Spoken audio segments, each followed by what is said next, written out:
వాళ్ళందరూ వాళ్ళ వాళ్ళ ప్రశంసల వర్షం నాకు ఈ పద్మభూషణ్ వచ్చిన సందర్భంగా, అంటే పద్మభూషణ్ నన్ను వరించిన సందర్భంగా. ఎందుకంటే నేనెప్పుడు ఏమి ఆశించను జీవితంలో. నా పనిది నేను చేసుకుంటూ వెళ్ళిపోతుంటాను. కాబట్టి పదవులకు నేను అలంకారమేమో గానీ, పదవులు నాకెప్పుడు అలంకారం కాదు. ఎందుకంటే ముందుగా ఏది నేను సాధించిన జీవితంలో ఇంకా ఎంతో చెయ్యాలి అన్న ఒక స్ఫూర్తి ప్రదాత మా నాన్నగారు. విశ్వవిఖ్యాత నట సార్వభౌమ అన్ని సందర్భాల్లో చెప్తుంటాను. ఎందుకంటే నన్ను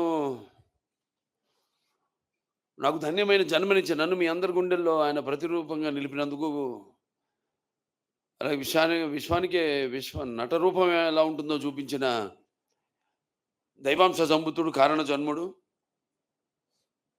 నా తండ్రి గురువు దైవం, విశ్వవిఖ్యాత నట సార్వభౌమ నటరత్న తెలుగుదేశం పార్టీ వ్యవస్థాపకులు డాక్టర్ పద్మశ్రీ నందమూరి తారక రామారావు గారు. ఎందుకంటే మనం ముందుగా రకరకాల స్టేజెస్ ఉండే ఒక మనిషి జీవితంలో. అంటే షేక్స్పియర్ చెప్పినట్టు ఇదంతా ఇప్పుడు కూడా ఇది నటనే. అంటే పుట్టినవాడు గిట్టక తప్పదు. కాకపోతే షేక్స్పియర్ చెప్పినట్టు ఇదొక స్టేజ్. దేవుడు ఆడించే మనం సృష్టించిన పాత్రను. ఎవరు వాళ్ళ పాత్రని బాగా పోషిస్తే వాళ్ళ రంగాల్లో వాళ్ళు రాణిస్తారు. ఇదిగో ఇటువంటి ఈ పద్మశ్రీలు గానివ్వండి, పద్మభూషణ్లు గానివ్వండి, పద్మవిభూషణ్లు గానివ్వండి, లేకపోతే గ్యాలంటరీ అవార్డ్స్ గానివ్వండి, అవి వెతుక్కుంటూ వస్తాయి వెనకాలే. సో, అలా ఇందాక మాటల్లో ఎవరు అన్నప్పుడు అన్నారు,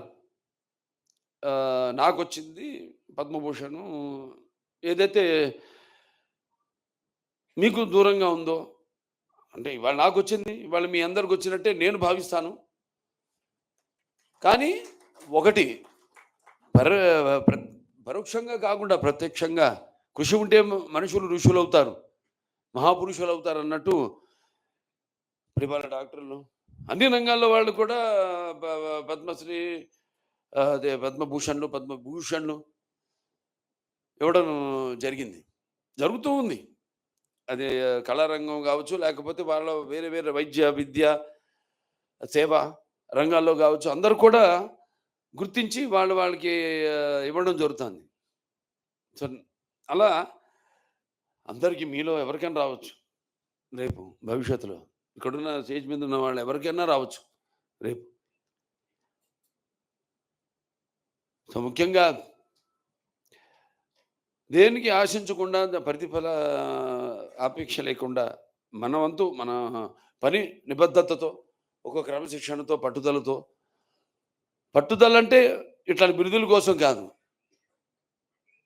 సరైన దారిలో మనకి ఏదైతే సమాజం ఇచ్చిందో దానికి ప్రతిఫలంగా కొంత లాభం సొంత లాభం కొంత మానుకుని అన్నట్టు సమాజానికి ఉపయోగపడితే ఏదన్నా మనం సాధించవచ్చు.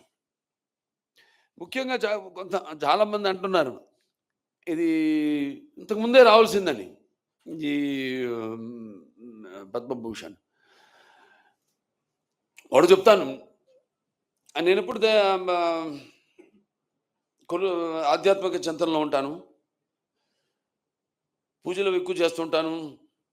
అంటే నా పాటికి ఆ పూజ అంతవరకే. ఆ తర్వాత నా పని, నా వృత్తి, నా ఆలోచనలు, నా చేసే అదే నాకు దైవం.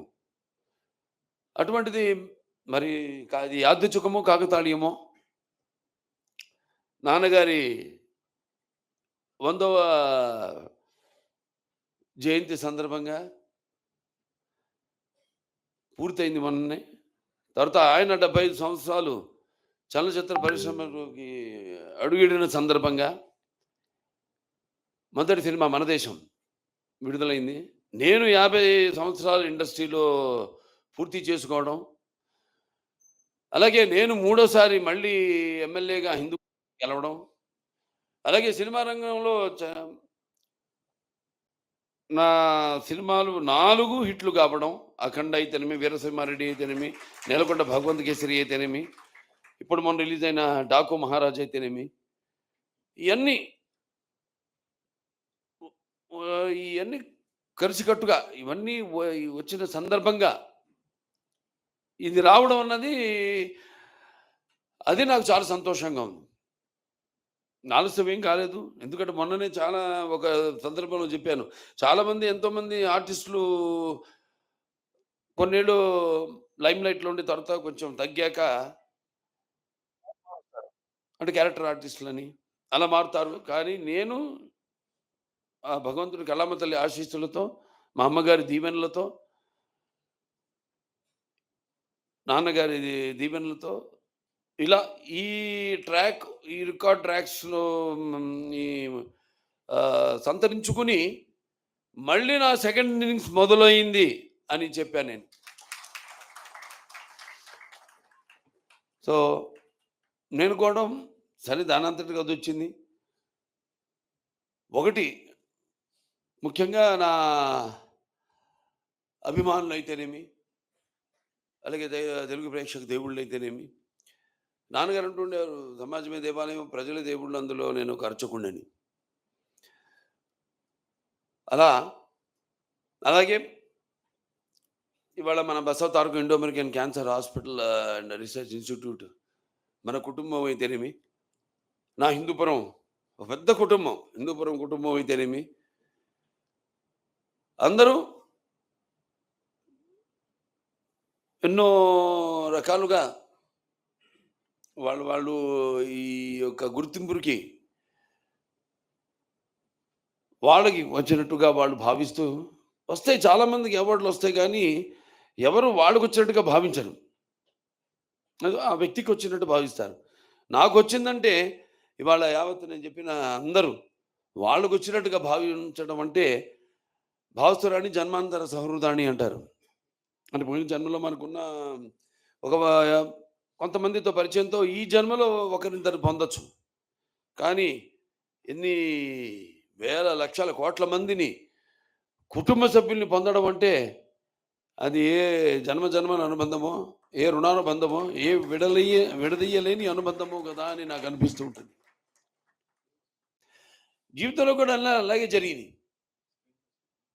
కొన్ని కాకతాళీయంగా యాదృచ్ఛికంగా అంటే డాక్టర్ నేను చెప్పాను ఇక్కడ చైర్మన్ అవ్వడం నేను ఇంకోటి మంచి పని. ఇది 10 సంవత్సరం కూడా నేను చైర్మన్గా ఈ మార్చికి పూర్తవుతుంది.